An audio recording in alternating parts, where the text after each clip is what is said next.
Welcome, friends, to what we hope will be the first of many of these video online pastoral messages.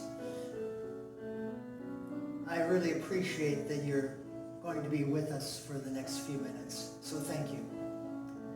I'd like to begin with these words by Gretchen Haley.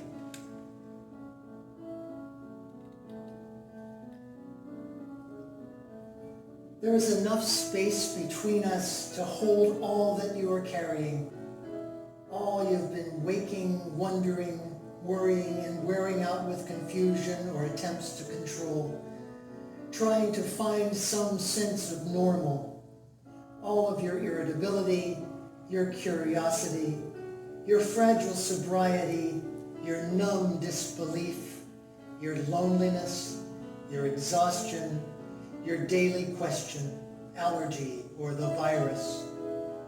And your joy, we can hold that too. We can hold all of it here for this time and bless it. Here we will call each other just as we are, beloved. Here in this far apart space that is also close in, so much remains uncertain with each passing breath. The ground is shifting. All we can say for sure is that we are caught in this tangled blessing of life, of grief and gratitude together. Like always, except more, with all the forces of spring and the spinning of the earth, we are turning and becoming and beginning again, offering ourselves like the spring flowers, breaking through with a wild beauty, ready for whatever comes next. In that spirit and in this space, we light this beacon of hope. Hello, friends. Here I am sitting here in our empty UUFS sanctuary, just Jen Barnes and I talking to a computer. I have to admit this is a new and very uncomfortable situation for me. Most of you know I am very much an up-close and personal kind of guy. I've never really liked recording myself, I never liked hearing my recorded voice or any of that. I don't think I photograph particularly well, and I don't have that announcer voice, so this is weird for me. But we're in weird and uncomfortable times, and when Jen offered this opportunity, I hoped that this was at least a little more up close and personal. And so I'm overcoming my discomfort to bring this message with very special thanks to Jen for suggesting it and facilitating it. Friends, I very much want to give you hope when hope is hard to find, as the song suggests. And I plan to do that in this message. But there's a whole lot of fear and worry and anxiety that I want to talk about before I get to the hope part. So bear with me.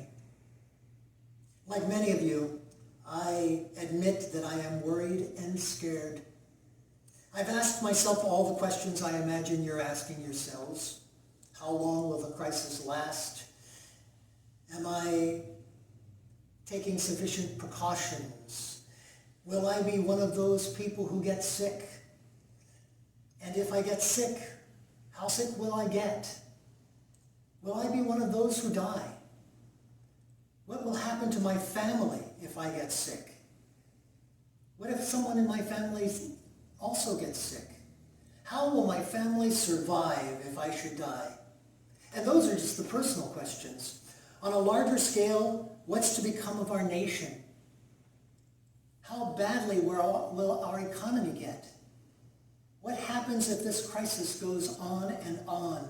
Will the forces of intolerant nationalism, militant isolationism, and rabid xenophobia flourish and achieve even greater power? I think these are all valid and reasonable questions. And I don't have any more answers than you do. The ground is indeed shifting. The world is in a very different place than it was even a month ago. It seems every day the crisis grows. Every day the bad news outshines the good. Every day the forces of chaos, hatred, and despair seem to grow stronger outside our doors, even as we struggle with loneliness and isolation and depression and anxiety inside our house. And hope is hard to find right now. Because hope is, at least in part, a result of having choices. And if we see no choice, then how can we feel hope that things will get better? And so,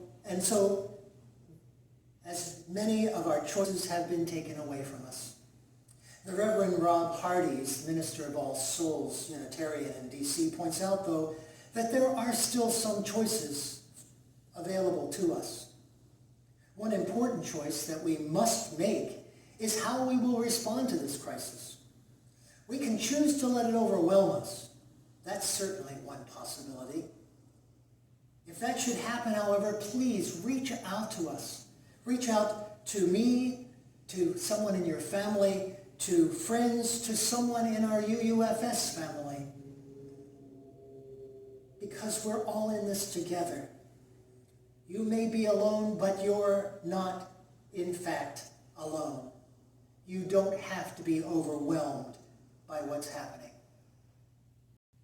We can also choose to ignore all the warnings and advice offered by scientists and trusted advisors who have studied these things for years.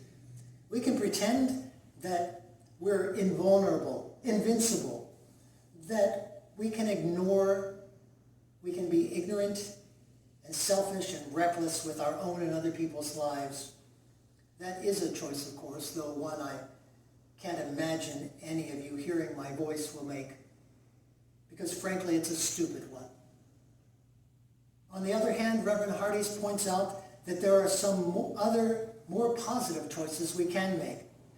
We can choose to accept and be fully present to the reality of the situation. We should acknowledge the fear and anxiety, but we can also acknowledge the potential beauty and innovation that this new reality can bring. We can lean into the new reality and explore its possibilities to inspire us and support one another. We can choose to learn from this moment.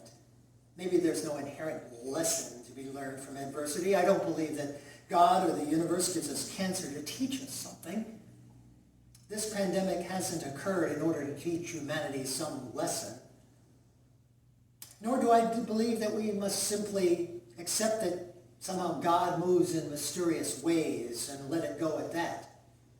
But perhaps through what we are experiencing, or soon will be experiencing, we might gain some insight into what this moment can teach us about ourselves, our community, and humankind.